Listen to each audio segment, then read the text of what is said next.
Au Venezuela, le bras de fer continue entre le président Maduro et l'opposition. Malgré tout, des négociations de paix sont prévues mardi sous l'égide du Vatican. L'opposition réclame la libération d'une centaine de prisonniers. D'autres souhaitent un référendum pour chasser le président Maduro. Et beaucoup de femmes se mobilisent contre le régime. Des mouvements féministes défilent dans les rues de Caracas au cri de liberté et résistance. Le reportage à Caracas de notre envoyé spécial François-Xavier Freland. Les chavistes l'appellent la pleureuse. Ses partisans la surnomment la première dame et la considèrent quasiment comme une sainte.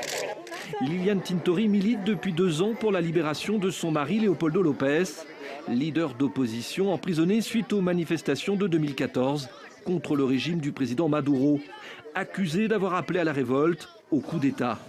Ce jour-là, à travers son association humanitaire Rescate Venezuela, elle vient apporter des médicaments dans cet hôpital frappé par la crise économique, à Catia, l'un des quartiers les plus pauvres de Caracas.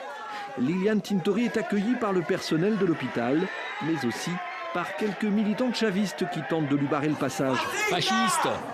Hypocrite, venez plutôt vous asseoir à la table des négociations. Face aux insultes, Lilian Tintori garde son calme. Le coup médiatique est réussi. Résistance, avec beaucoup de tendresse, d'amour et de solidarité. Regardez, il y a des difficultés partout au Venezuela, même quand il s'agit d'aider. Quelques minutes plus tard, nous la retrouvons chez elle. Son fils, Leopoldo, 3 ans, n'a quasiment pas connu son père. Cette mère de 2 enfants est aussi la petite fille d'Italiens qui ont fui la dictature fasciste de Mussolini. Aujourd'hui, elle a fait de son combat une lutte féministe contre un régime brutal, autoritaire selon elle. Nous aimerions bien que le dialogue réussisse, mais ça n'a jamais été le cas. Pour nous, il faut d'abord commencer par libérer tous les prisonniers politiques. Cette lutte est titanesque et difficile, mais c'est là que je reconnais la femme vénézuélienne. Ce qui m'arrive à moi, des milliers de femmes le vivent au Venezuela. Quand j'appelle à manifester dans la rue pour protester, qui descendent les premières, ce sont toujours les femmes. Et si je ressens une certaine admiration pour les femmes vénézuéliennes, je ressens aussi une certaine déception pour tous ces hommes qui n'ont pas le courage d'affronter, qui ont peur. On ne doit pas avoir peur. Le lendemain, direction Valencia, la 2e ville du pays, un des fiefs de l'opposition. Nous y retrouvons Yamile Saleh, dans un quartier de classe moyenne. Ce jour-là, il n'y a plus de courant électrique. Comme souvent avec la crise, son fils, Loren Saleh, 28 ans, a été emprisonné sans procès selon elle, dans la Tumba, la tombe souterraine, une minuscule cellule sans lumière ni chauffage. Je suis pour la négociation de paix. D'abord parce que je suis croyante et pleine d'espérance et que j'ai confiance dans la médiation du Vatican. Mais surtout parce qu'à force de dénoncer ces emprisonnements auprès de la communauté internationale, le monde entier nous regarde. La double peine pour Yamile, c'est qu'avec la crise, les robes de fête qu'elle confectionnait autrefois ne se vendent plus. Au Venezuela, l'heure est à l'austérité et pour le moment, certains attendent toujours la lueur d'espoir. Oui, François-Xavier Freland est avec nous par Skype de Caracas. Bonjour François-Xavier. Alors, les négociations pour sortir de la crise entre le gouvernement Maduro et l'opposition vont reprendre mardi avec de sérieuses chances d'aboutir.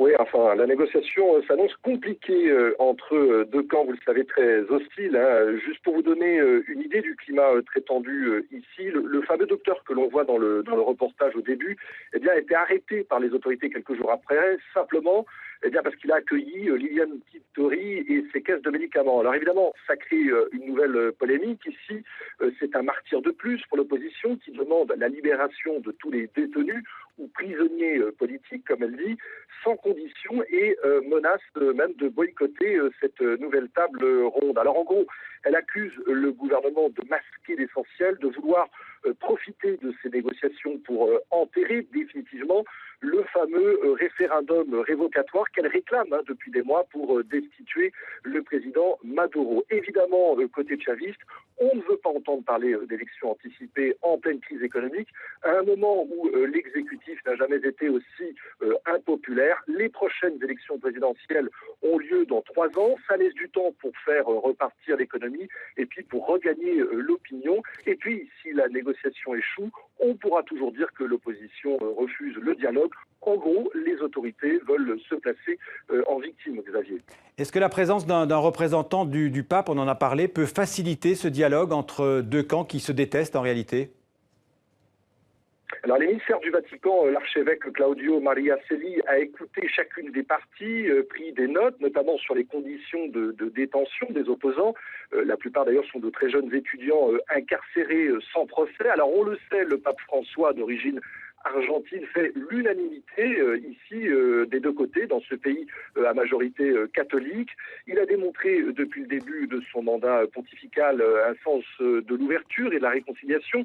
Il a d'ailleurs reçu au Vatican autant le président Nicolás Maduro que des représentants de l'opposition, dont au passage Liliane Tintori. On se souvient aussi de son voyage à Cuba où le pape avait été reçu par les Castro. Le Vatican a beaucoup fait, souvenons-nous, pour la libération des prisonniers politiques à La Havane. Merci François-Xavier pour ces précisions depuis Caracas. Et puis un mot